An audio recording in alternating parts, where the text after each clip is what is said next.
Hello, my name is Brianna Eagleton, and I am a licensed clinical social worker and a senior clinician with Family Houston. Our clinical team has been working really hard to gather some information that we think would be helpful for you and your family during these uncertain times.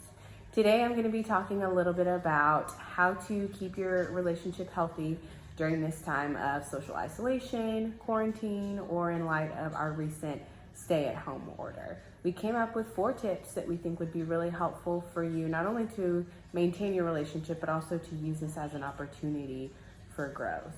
First is creating a routine that has space from your partner built into it.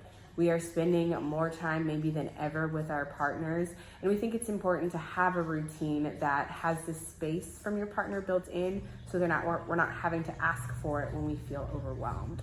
So although it might not be realistic to have every day planned down to the hour or the minute, we do think having somewhat of a routine would be helpful. So in the morning, stick to your morning routine. When you wake up, do your morning hygiene routine like you usually would. Have your morning cup of coffee.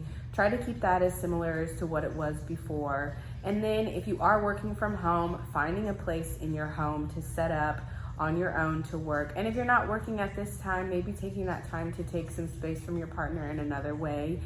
Still in compliance with staying at home, so that might be taking a walk outside or doing a yoga video in your garage, just something that gives you that space so that at the end of the day, our days can resemble a little bit more of our nighttime routine that we spend with our partners and families anyways.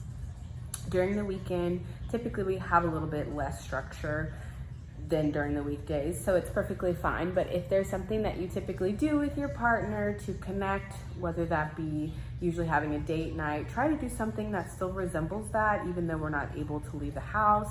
That could be, having a movie night with popcorn, or playing board games, or doing a puzzle, just something that kind of still resembles whatever you did before to stay connected. Next is communication. Communication is so important in relationships, and for right now I'm going to be talking about it just in terms of if you have children in the home.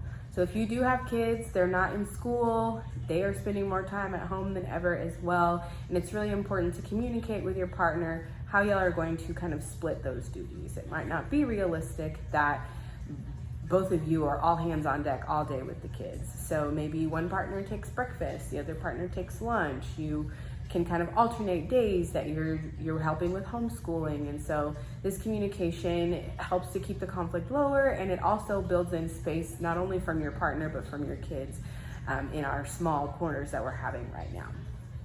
Next is self-care. We talk about self-care all the time as therapists, and we think now more than ever it is so important.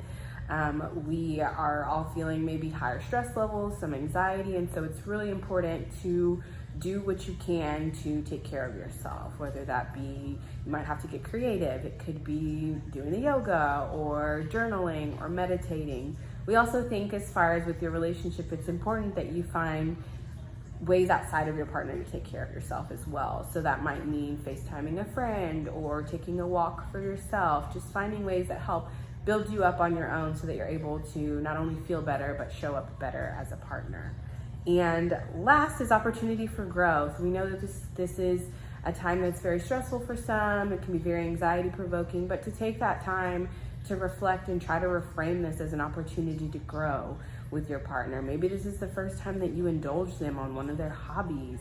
Maybe y'all try to do a funny workout video together, or just something that you can to feel closer to your partner and feel closer to your family. And remember that we do get to spend more time together, and that if we look at it with a positive outlook, that we can get a lot more from it. These are trying times for all of us, but we will get through this together, and we at Family Houston definitely are here for you and wish you the best.